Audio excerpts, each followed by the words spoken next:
एक बार की बात है। किसी गांव में एक गरीब किसान अपनी पत्नी और 2 बच्चों के साथ रहता था। वह काफी गरीब था। उसके पास थोड़ी सी जमीन थी जिसमें बहुत ही कम मात्रा में फसल हो पाती थी, जिस कारण से उस गरीब किसान का गुजारा किसी तरह से चल पाता था। लेकिन वह किसान गरीब जरूर था, लेकिन वह बहुत ही ईमानदार था। कभी भी उसने गलत तरीके से पैसे कमाने के बारे में नहीं सोचा था। किसान के बच्चे छोटे थे, जिस कारण से किसान को उनके पालन पोषण की भी चिंता हमेशा सताती रहती थी, जिस कारण से गरीब किसान और पत्नी हमेशा चिंतित रहते थे। गरीब किसान अपनी पत्नी के साथ अपने खेत में खूब मेहनत करता था, लेकिन उसके मन मुताबिक उतनी फसल नहीं हो पाती थी कि उसके परिवार का गुजारा हो सके। कभी कभी ऐसा भी वक्त आता था कि उस गरीब किसान के पास खाने के अन्न भी नहीं होते थे। फिर उसकी पत्नी दूसरों के घरों में काम करके अनाज लाती थी, जिससे उनको भोजन मिल पाता था। गरीबी में ऐसे ही उस गरीब किसान के परिवार का दिन गुजारा हो रहा था। तो एक दिन गरीब किसान की पत्नी बोली, क्यों ना आप शहर चले जाते, क्योंकि इस छोटे से खेत से हम लोगों का गुजारा तो नहीं हो पा रहा है। तो ऐसे में आपको शहर में कोई काम मिल जाएगा, जिससे हम लोगों के दिन अच्छे हो जाएंगे। पत्नी की यह बात सुनकर किसान देर रात तक सोचता रहा। फिर उसने अगले दिन शहर जाने का फैसला किया। फिर अपनी पत्नी से विचार विमर्श करने के बाद वह गरीब किसान शहर जाने के लिए निकल पड़ा। काफी दूर चलने के बाद वह गरीब किसान शहर के एक रिहायशी इलाके में पहुंचा। लेकिन वह गरीब किसान इस शहर में अनजान था। उसका कोई जानने वाला नहीं था। वह काफी थक भी गया था और एक पेड़ के नीचे बैठकर आराम कर रहा था। तभी उसके पास एक बड़ी गाड़ी आकर रुकी, जिसमें से एक सूट बूट पहना एक व्यक्ति निकला और वह पास के फल के दुकान से कुछ फल खरीदने गया।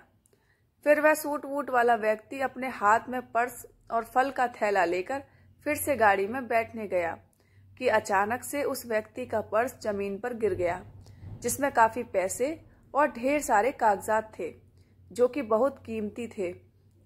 और फिर गिरे पर्स से अनजान वह सूट बूट वाला व्यक्ति अपने गाड़ी में बैठकर आगे निकल गया। तो पास में बैठा गरीब किसान ने इस घटना को देख लिया था और वह फिर उठकर उस पर्स के पास आया और पर्स को उठा लिया, जिसमें उस व्यक्ति का घर का पता भी था। तो वह गरीब किसान भले ही गरीब था, लेकिन वह ईमानदार था।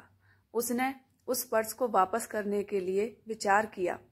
फिर वह लोगों की मदद से दिए पते पर पहुंच गया, जहां उस व्यक्ति का बहुत बड़ा घर था और गेट के अंदर बहुत बड़ा बगीचा भी था। तो वह गरीब किसान वहां पर रहने वाले गार्ड को बुलाया और उस व्यक्ति का फोटो दिखाकर उनसे मिलने के लिए बोला। तो गार्ड ने उसको सूट बूट वाले व्यक्ति से मिलाने के लिए बंगले के अंदर ले गया। फिर थोड़ी देर बाद वह सूट बूट वाला व्यक्ति गरीब किसान के सामने आ गया और आने का कारण पूछा। तो उस गरीब किसान ने अपने जेब से पर्स लौटाते हुए गिरे हुए पर्स की सारी घटना उस व्यक्ति से बता दी। इससे वह व्यक्ति गरीब किसान की ईमानदारी से काफी प्रसन्न हुआ और फिर उसी पर्स से कुछ पैसे निकालते हुए गरीब किसान को देने लगा। तो वह गरीब किसान हाथ जोड़ते हुए बोला, साहब, हम भले ही गरीब हैं, लेकिन अपनी ईमानदारी का मोल नहीं लेते हैं। अगर देना ही है तो हम इस शहर में अनजान हैं और पहली बार आए हैं। इस शहर में हमारा कोई जानने वाला नहीं है। अगर कुछ देना ही है तो आप हमें कोई काम ही दिला दें, तो आपका बड़ा एहसान होगा। गरीब किसान की यह बात सुनकर वह व्यक्ति बहुत ही प्रभावित हुआ और बोला, अगर आप काम चाहते हैं तो आप एक किसान हैं, तो आपको पेड़ पौधों के बारे में अच्छी जानकारी होगी।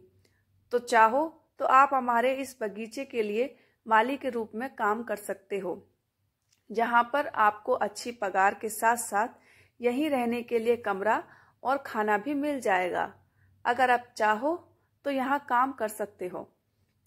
गरीब किसान उस व्यक्ति की बात सुनकर वहां काम करने के लिए राजी हो गया। इस तरह ईमानदारी के चलते उस गरीब किसान को अनजान शहर में भी अच्छा काम मिल गया और फिर धीरे धीरे उस गरीब किसान के परिवार के दिन भी सुधरने लगे। कहानी से शिक्षा। भले ही हम चाहें कितने भी गरीब क्यों ना हो, लेकिन हमें कभी भी अपनी ईमानदारी नहीं छोड़नी चाहिए, क्योंकि अगर कुछ चंद पैसों का लालच करके गरीब किसान उस पर्स को अपने पास रख लेता तो उसे उस समय तो कुछ पैसे जरूर मिल जाते, लेकिन उसे काम नहीं मिलता। फिर उसे अपने लालच के चलते दर बदर ठोकरें खाने को मिलती। तो हमें भी अपने जीवन में कभी भी लालच नहीं करना चाहिए। जो हमारे पास ईमानदारी का गुण है, अगर उसके साथ जीवन जीते हैं तो हमारे साथ हमेशा अच्छा ही होगा।